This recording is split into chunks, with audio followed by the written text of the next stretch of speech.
remember I announced last Friday of the next Buddha and the world cycle, isn't it? So where is the question? Oh. Now here. When you talk about the coming of the next Buddha, we are assuming that the earth will still exist. However, we are also aware that this earth may be destroyed by mankind at any time. How can this be explained? Not a big question. If we had to extend further, not only by the mankind, the world itself will disappear. There is nobody to destroy. We are doing a lot of damages,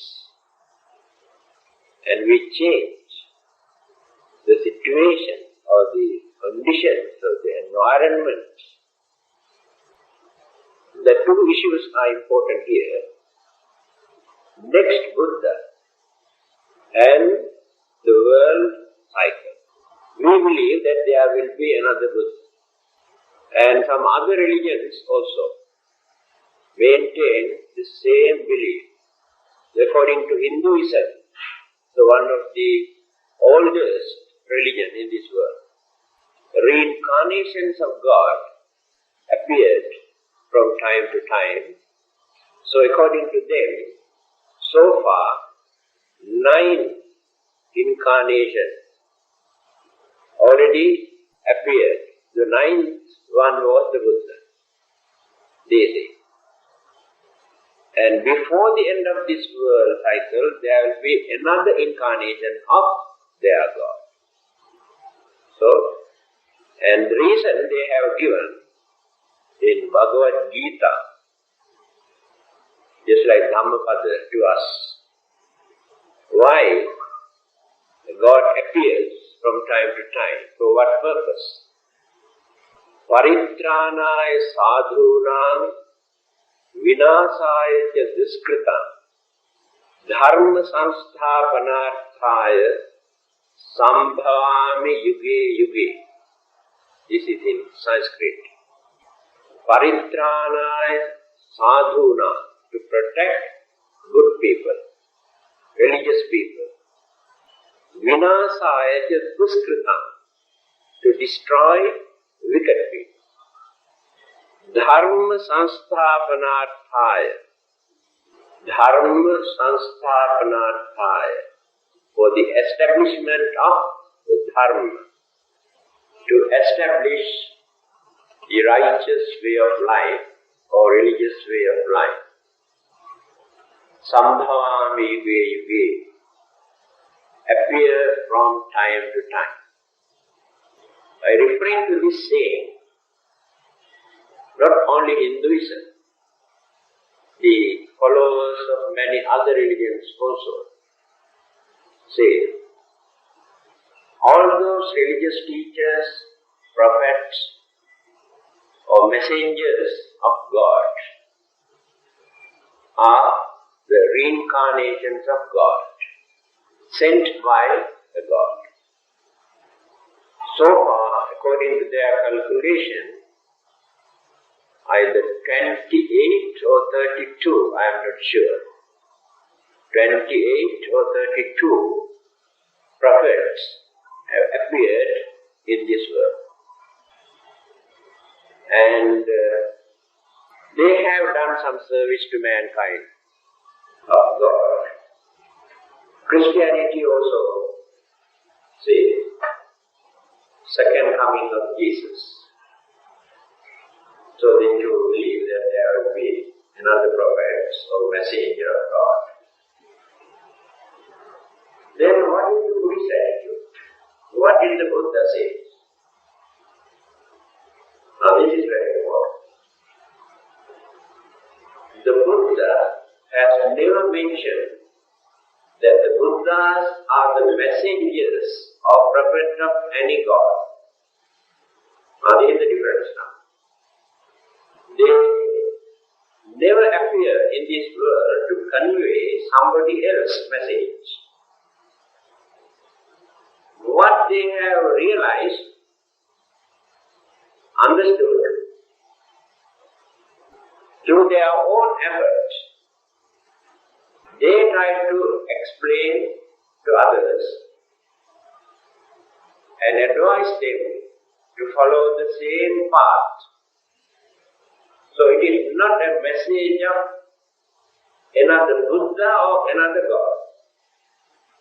Then Islam is the only religion, I think so, that never mentioned about another prophet. It is the last prophet already appeared. And all the others who appeared earlier, they say, could not complete their mission. Halfway, they had to stop their mission. Jesus, only 3 or 4 years. The Buddha, only 45 years. They say they have not completed. And Muhammad is the last prophet chosen by the God. And if you miss this chance, there's no hope at all. Because this is the last chance given by the God. That is why they are very particular regarding this conversion. Now you know that the Buddhists are not particular about conversion. To us actually it makes no difference. Whether people are Christians or Hindus or Muslims or Buddhists, if they are good people, if they are religious people, that is enough for us. But others cannot satisfy. So this conversion is the most important thing to Christian as well as to Muslim. Hindus and Buddhists are not particular. Then what did the Buddha say? He says, when he was about to pass away, when his disciples started to cry, those who have not attained Arahanta or the final goal, he consoled them. First thing he said, you should not think that there won't be any master to guide you, to advise you. Regard my Dhamma, my teaching, as your master. Without depending on the person, you must regard the Dhamma as your master. The Dhamma can guide you. Further he says, in Mahaparinibbana Sutra, Yav Kevanta Subhadda Vikho Samma Vihareyo Asunno Loko Arahante Yatta. People always ask this question, why there are no Arahantas today, or whether there are. Here the Buddha has given the answer. And some people say there is a time limit. After that, it is impossible for Arahantas to appear in this world. They are wrong. There is no time limit for that. What the Buddha says is this: as long as my disciples practice my teaching properly, so long, Arahantas never disappear from this world, can exist forever if people really practice his Dhamma. Now this is the correct answer. If I am not an Arahant today, there's nothing wrong with the time, nothing wrong with Buddhism, nothing wrong with the Buddha. Something is wrong with me. Understand? That means still I have some human weaknesses, and all the others are the same. Then he said, you should not worry. In time to come, another Buddha will appear. I am not the last one. Earlier, when Venerable chief disciple, said, when he heard that there were many Buddhas earlier, and there will be many more in time to come, he said, amongst all those Buddhas, I think you are the best. Then the Buddha said, Sariputta, do you know anything about all those Buddhas who appeared earlier? He said, no, I don't know. Do you know anything about all those Buddhas who will appear in time to come? He said, I do not know. Then how can you say I am the best one among all the Buddhas? Again he says, there are no discriminations or differences amongst the Buddhas. The Buddha means fully enlightened, supreme enlightened person. In that enlightenment, there are no different opinions or views or ideas. Same truth, no different kind of teaching. The well-known sayings we always recite in Dhammapada. The message of all the Buddhas, Sabbha Papassa Akarana, keep away from all evil wicked things. Kusalassa Upasampada, do good deeds. Sachitta Pariyodapana, purify your own mind. Here, purposely he used the word Sachitta, your own mind. That means another person cannot purify your mind. You have to do that. The Buddha cannot purify your mind. The God cannot purify your mind. But by developing your confidence and faith and devotions and understanding towards the Buddha or God or any prophet, you have to work to purify your own mind. Don't ask another person to come and purify your mind, because it doesn't work. Sachitta Pariyodapana, purify your own mind. Etan Buddhanusasana. This is the message of all the Buddhas. This is in plural, Buddhanam Anusasana. Message or the advice of all the Buddhas who appeared and who will appear. So there are no different messages. So he said there will be another Buddha. But he did not mention in terms of years because it is impossible.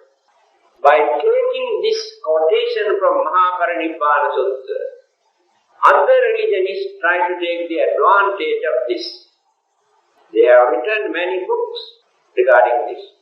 The Buddha has said before his passing away, I do not know who is the person that recorded this 500 years. 500 years after the Buddha, there will be another Buddha. They say. But in the Buddha's teaching, he never mentioned the time limit because it is impossible. So, Christians say, Jesus was the Buddha. 500 years after his passing away, the Buddha already, next Buddha appeared. They say, why not you follow this new Buddha instead of following the old Buddha? They have written many books. Again, let us refer to Hindus. At the beginning, they tried to reject and they tried to condemn. Later, they found out it is impossible. So what did they do? They accommodated the Buddha as one of the incarnations of their God. Because in the Buddha's teaching you cannot find that he says that he is an incarnation of any God. This is the Hindu concept. Anyway, we must be thankful and grateful to Christians and Hindus for giving due respect and due credit credit to the Buddha without introducing him as a devil. They try at the beginning, but later they found out better to give a place for him. And recently, this is the first time I heard this. I have read a circular issued by a Muslim missionary group. First time they have mentioned, giving this quotation from Mahaparinirvana Sutta, the Buddha has said, in time to come, another Buddha will appear. And that Buddha is Prophet Muhammad. So we are grateful to all the Muslims also for giving that credit to the Buddha. That means now followers of every religion admit and accept and respect the Buddha. So, it is mentioned in another discourse, the time limit in different ways. Now you can see the differences. The maximum lifespan, 2,500 years ago, the maximum lifespan was 120 years. Many people lived 120, 140, 160 years old. Today, average maximum of lifespan about, I think it was 65 or 45, I don't know. Yes, average. World Health Organization announced 65, maximum. Going down and down and down and down. No one can stop this. There are many reasons for that. Our way of life, our mentality, our character and behavior, our food, environment, all these things contribute either to the development or degeneration, now deteriorating, going down and down and down.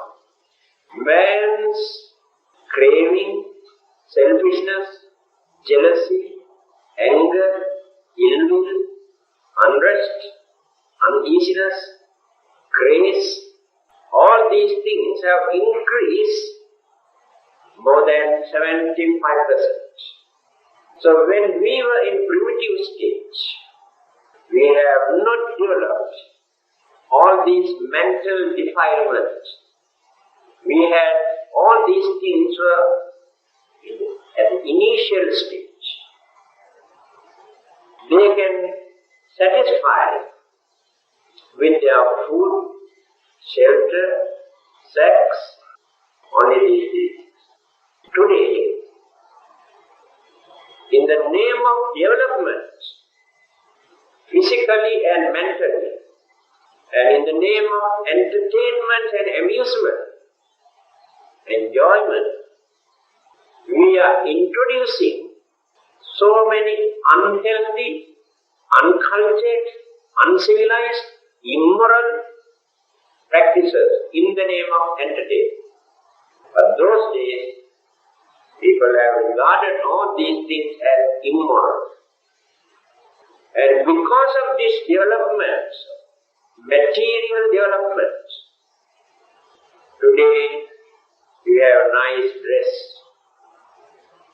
very nice haircut, and I am also have very nice haircut.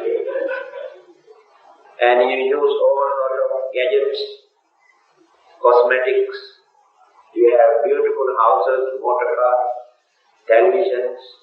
Those days people never had all this. But when you compare your way of life and their way of life, they could satisfy with their way of life, but today you cannot satisfy with your way of life. You always grumble, always accuse, always criticize, always develop jealousy and anger. Then what is the cause of it?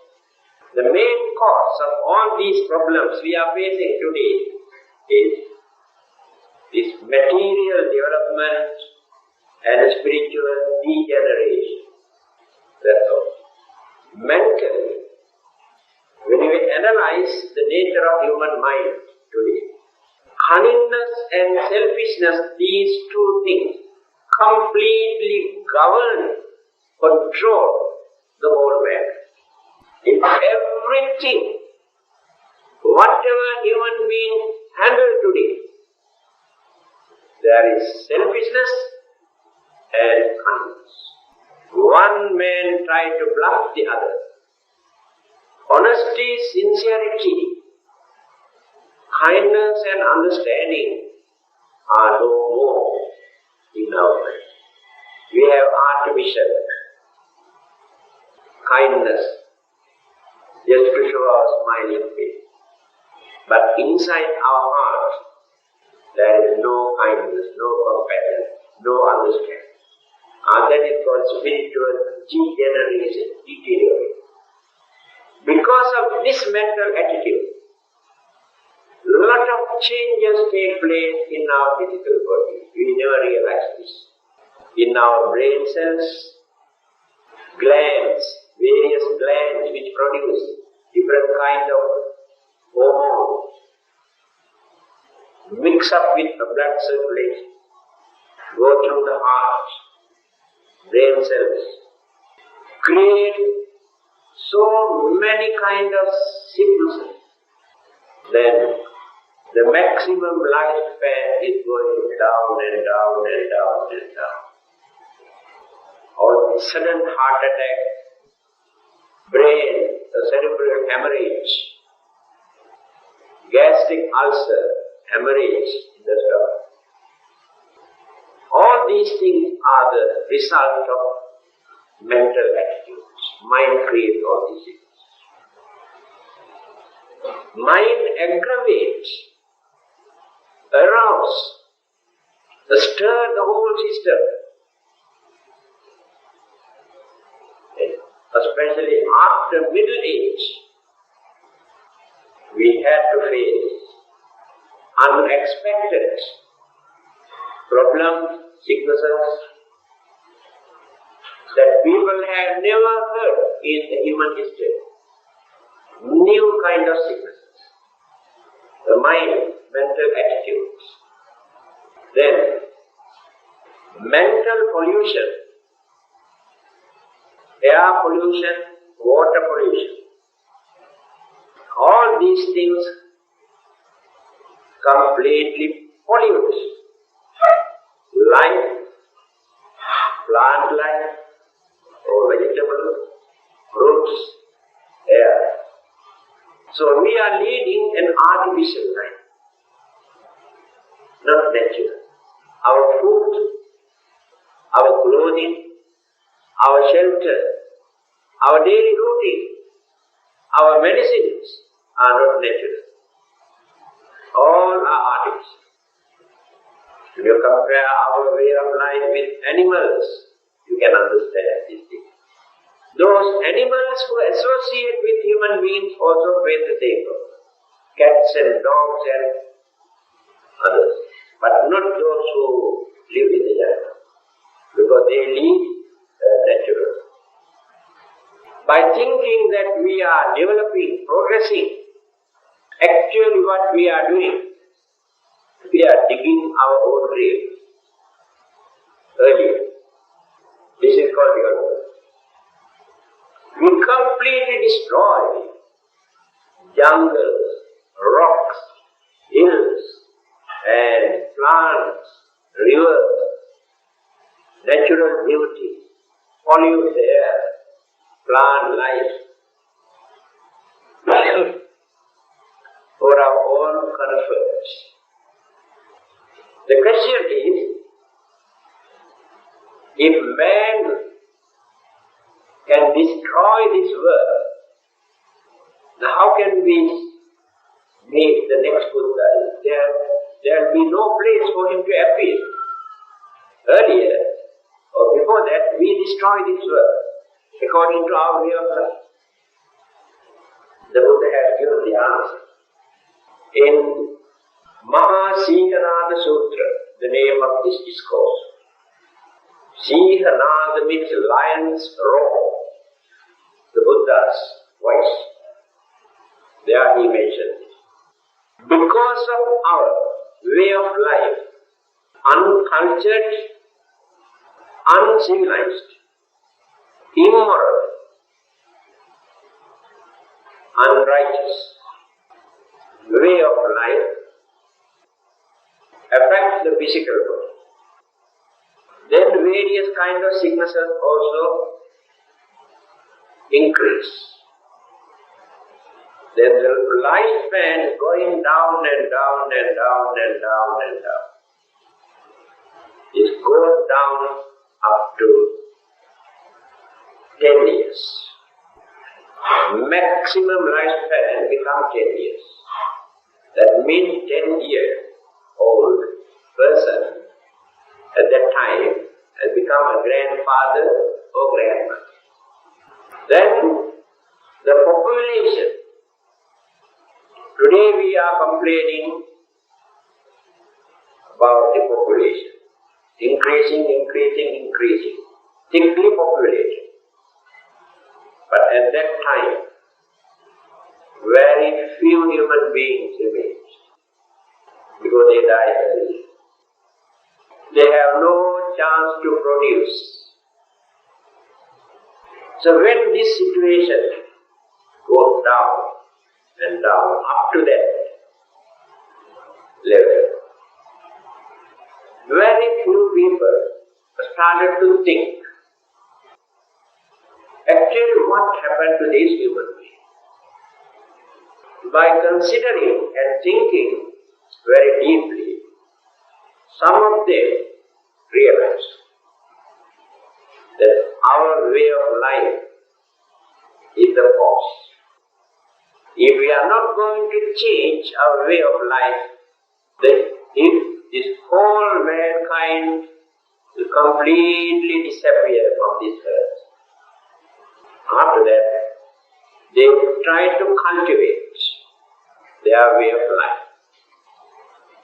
Then they experience the good result. Then went on developing and developing and developing and developing. Lifespan also increased. Health also increased. And peace of mind also increased. So when this maximum lifespan increased up to few thousand years, you may not believe it, but it is mentioned in the Buddha teaching. Increase up to few thousand years. That is the time that the Maitreya Buddha, the next Buddha will appear. This is the Buddha's calculation. Again, going to that. So this, just like temperature, always goes up and down. And nobody else is responsible for this, neither God nor devil, but human beings. All these changes take place in this world because of human beings. Now you can see how many millions of other living beings also exist on this earth. They never do any damages to this world. They contribute something we cannot understand. Tiniest creatures, even mosquitoes, flies, worms, contribute something to maintain this world. We don't know. To us, they are nuisance. Their way of life, existence is nuisance. So we destroy them. We think human beings are the only living beings who got every right to exist in this world. So we destroy all the others. Because we cannot understand what they are contributing. Otherwise they never appear. They never destroy. Human beings destroy everything.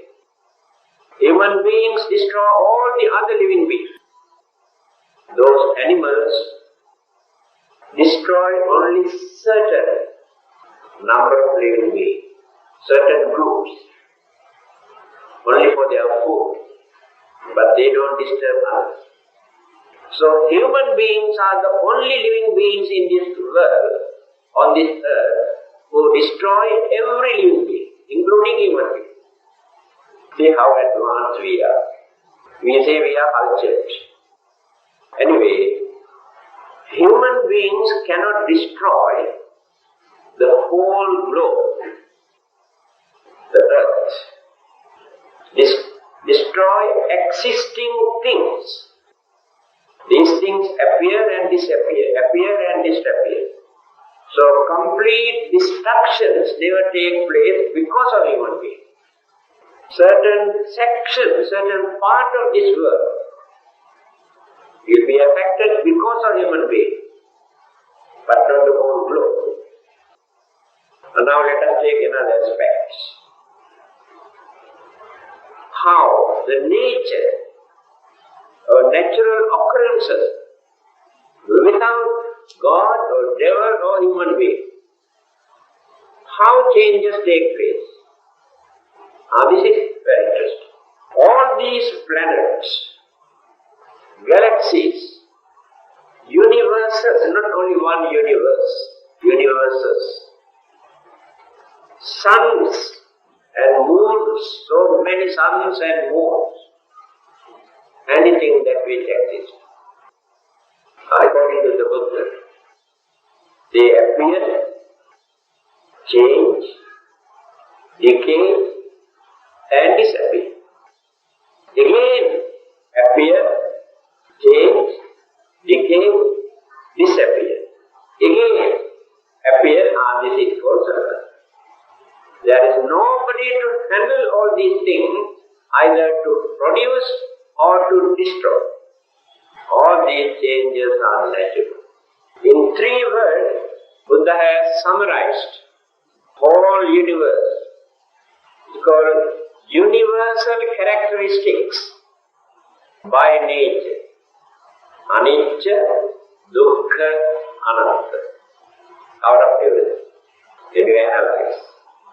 Everything, whether life on the world or the planet, anything that which come into existence in the whole universe are subject to these 3 characteristics. Anicca, dukkha, anatta. No one can deny. What is this? Anicca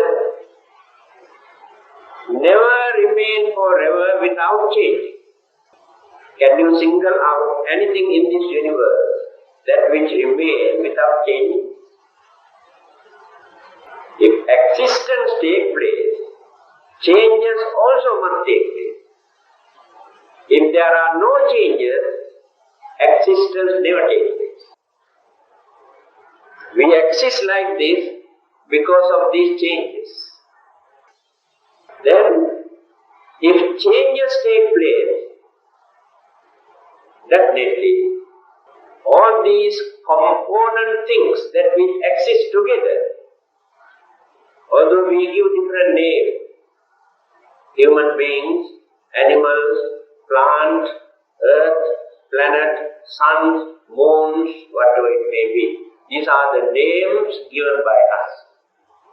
Just like we give certain names to fish and birds, they do not know their name. Fish do not know.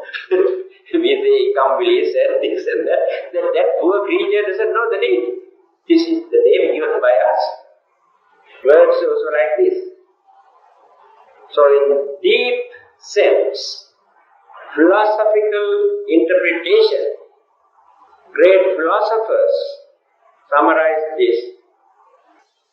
The whole world is nothing but concepts. Very, very, very deep. But it is true. Vijñapti matra. Vijñapti means concept. Matra means only. World is nothing but concept. Who created this concept? By human being.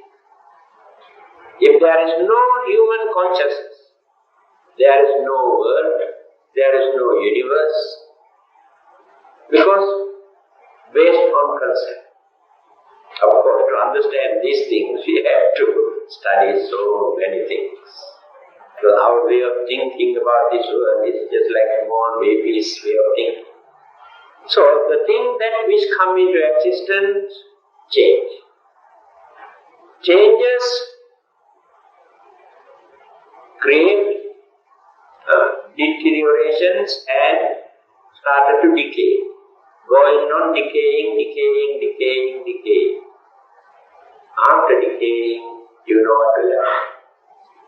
Disintegrate, dissolve, nature. There is nobody to dissolve it. After this dissolution, what will happen? All those component things, ingredients that will existed as a bundle, again absorbed into the same group. Because their original form is energy. No elements, no matters, only energies. Later, these energies transform into elements and matters. So after this dissolution, let us take 4 elements. Here we got 4 elements.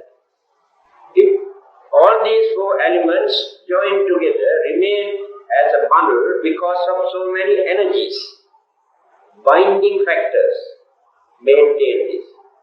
So, but this bundle never remained forever like this without changing. So, changing, then decaying, after that disintegrate, dissolve. After this dissolution, that objects which appeared as human beings or plants or whatever it may be, no more. We say death. For living beings, we use the word death. What does it mean? Death means all those existing things disintegrated, then absorbed into the same original form of energy. Here, 4 elements. Each element absorbed into the original form of energy. That is not the end of it. What about the mental energies? No one can destroy energies. These disintegrated or the departed mental energies, there are so many ingredients, so many categories, so many mental faculties in that mental energy. People do not know how to analyze it. These departed mental energies again absorb into the same original energies which we introduce as elements. So the energies and energies joined together, they have magnetic power, gravity. When the combination takes place, then these things transform into elements, matters. Then the formation takes place again. See the way how Buddha has explained. When you compare the scientific analysis, exactly the same. So this world or the earth, this globe where we exist, also subject to this universal characteristic of impermanency, changes, decay and dissolution. Don't think this will remain forever.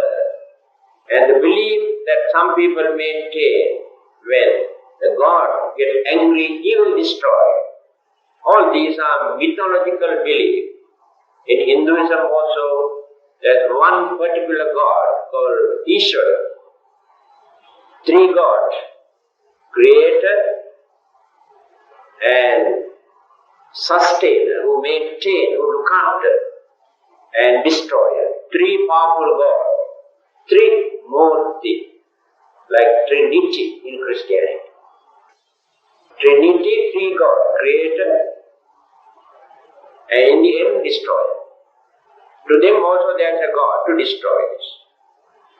The Buddha did not accept all these beliefs. He knew all these are mythological beliefs. He pointed out these things are natural occurrences.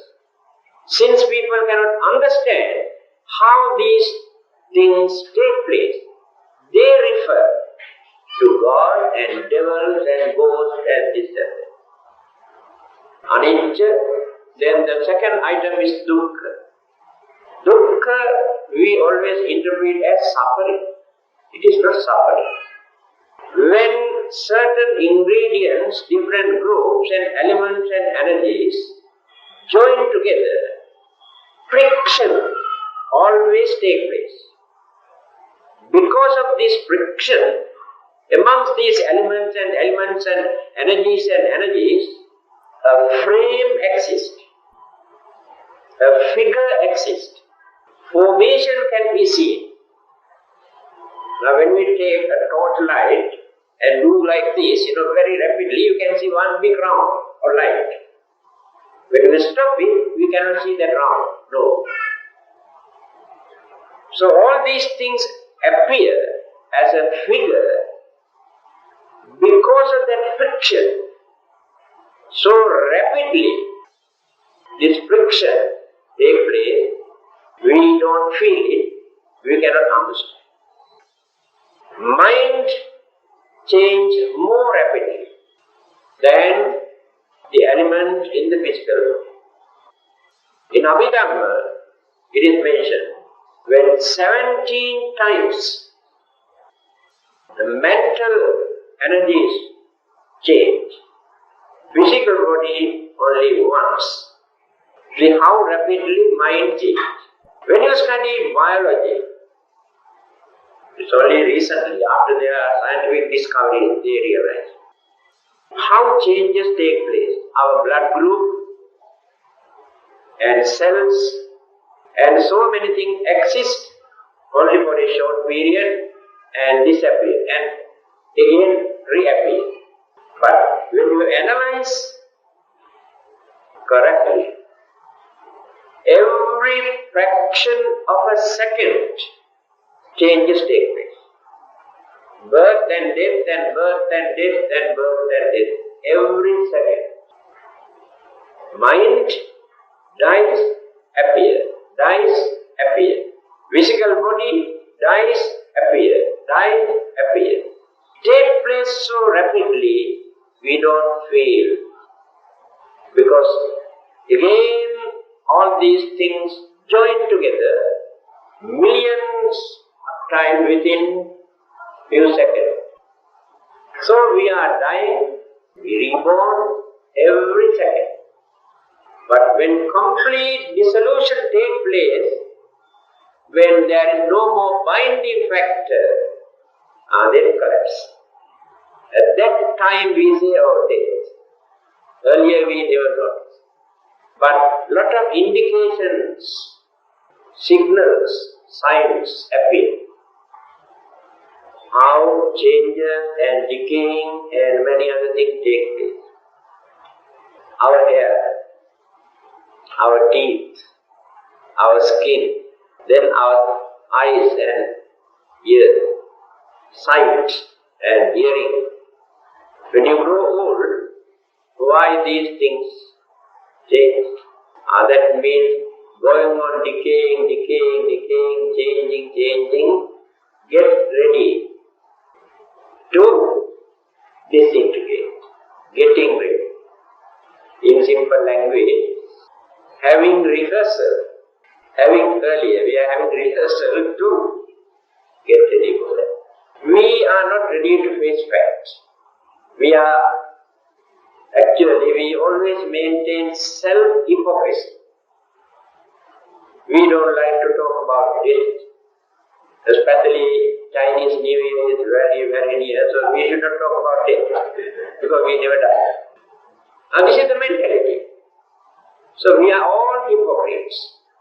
We are not ready to face fact. That is why we have to suffer. If you know how to face fact, we can avoid so many kinds of superstitious belief and fear and worries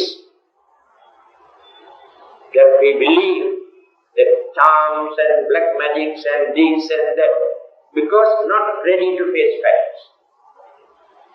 When the Buddha says like this, people say he is a pessimistic teacher who always talk about ill of our life.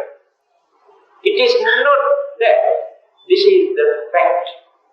This is what is happening actually.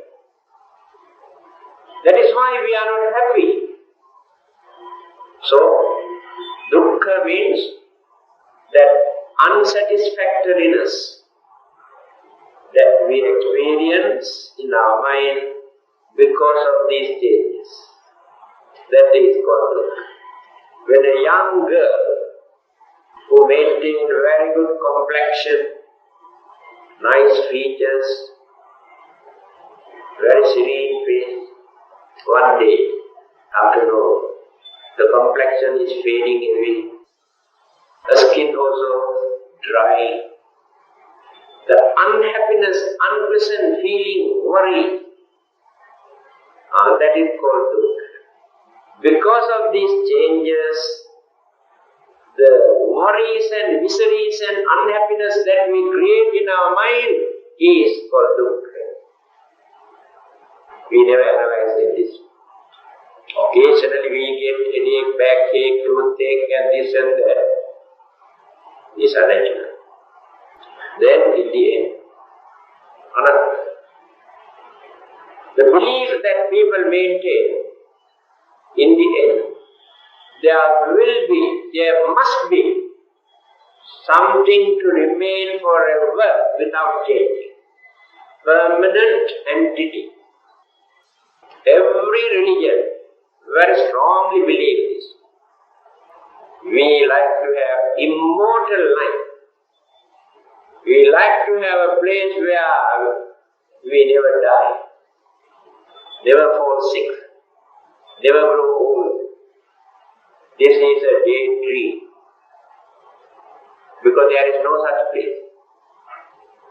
If existence takes place, that existence is subject to changes, decay and dissolution.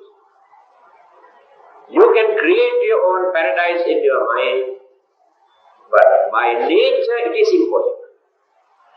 You create that in your mind because of your craving. You want to console, you want to satisfy that strong craving that you want to live.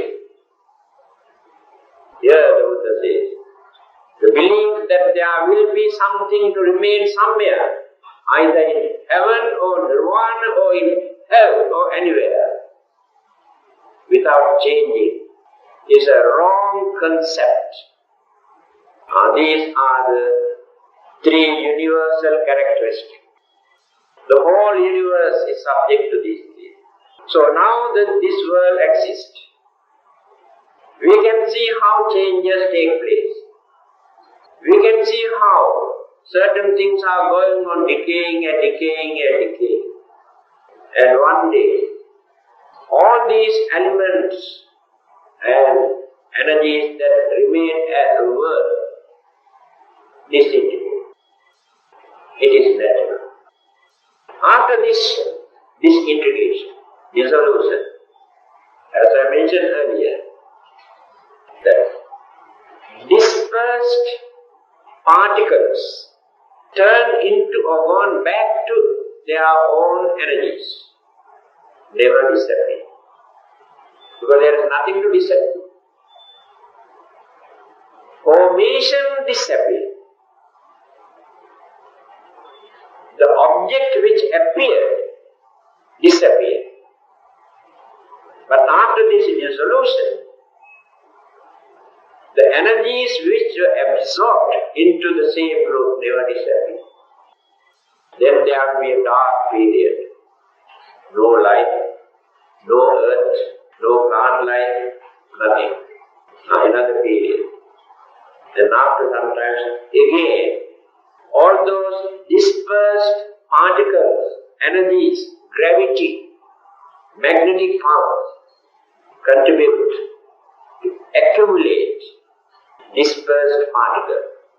Then going on accumulating. Nobody knows how many millions or billions or trillions of years. Somehow the other, one day, again the formation takes place. Again the appearance takes place. But this is only one particular world, globe or planet. The whole universe never disappears at once, remember this. Within one galaxy, there may be millions of stars or planets. Always you can see, if you study, they appear, decay, disappear. Some of them appear, disappear. And this is one of them. I think you have seen the picture taken from the moon. This globe exactly look like moon. Nobody believes that this is the earth. The picture was taken from the moon. So this is a small planet which going on floating, moving, rotating here, there. And all the others also. So when one planet disappears, and so many others again exist and reappear. When those things disappear and decay, so many others exist and reappear.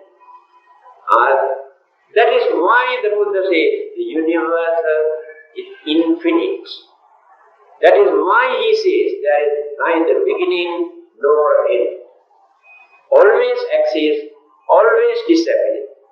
Forever exists and disappear. So, what the Buddha says here, he divided one world, one globe into 4 periods as world cycle. From the beginning, from the appearance up to the end, destruction. One world cycle. And within this one world cycle, he says, sometimes only one Buddha appears. Within certain world cycle, only 2. He says, within this world cycle, 4 Buddhas have already appeared. Kapusanda, Onagama, Kasyapa, Gautama. Last, Sakyamuni, last, but not the last. And another Buddha will appear before the end of this world cycle. Why? Why it is like this? There is nobody to create Buddhas, produce Buddhas. By using our own effort, energies, knowledge, and observing all the precepts and virtues and good qualities, by sacrificing pleasure, craving, anxieties, attachment,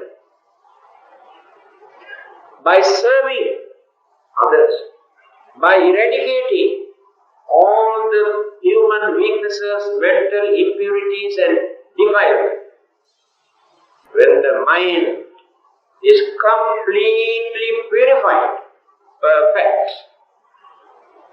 when all the great virtues, the qualities are fulfilled, when the eradications of all the evil thoughts are completed, now that person is ready, perfect, to be perfect, to gain enlightenment. He has summarized this. Abhinyayam abhinyata bhave tabbancha bhavita vahadabbam vahina tasma buddho vibhrahma. Here the Buddha the qualities or the qualification of a Buddha. When a person understood everything here in this universe, when a person completely eradicated all the bad habits and evil thoughts from the mind, when a person practiced all the great virtues and the qualities in this world, and then that person is called the Buddha. Now you can understand why the Buddhas are rare. But today, we can produce any number of Buddhas. We have millions of Buddhas created by our own mind. And we introduce our Buddha is more powerful than the other Buddhas. New Buddhas. All are human imagination. Because they cannot understand what are the qualities, qualifications, virtues, knowledge, wisdom, enlightenment of a Buddha. Now, because of this question, I explain the nature of existence, the nature of life, the nature of Buddha, and how they appear, and who they are, and why Buddhas are very rare. And Buddhas can appear at any time if they are ready. The Buddhahood is not confined or reserved by particular group, Son of God or the messengers of God, prophets, not reserved only for such people. Anyone can become a Buddha, the man or woman, but that person must be human. But a Buddha cannot appoint another person to become Buddha. A doctor cannot appoint his son to become a doctor. A lawyer cannot appoint his son to become a lawyer if they have not studied the subject. In the same way, if we are not ready, there is nobody in this world who can make us Buddha. So we have to work individually. And some people say we are all Bodhisattvas. By nature we are not Bodhisattvas, but we can become Bodhisattvas. Remember, if we really work, we can become Bodhisattvas. Then we can become Buddha, not monopolized or confined only to one particular group.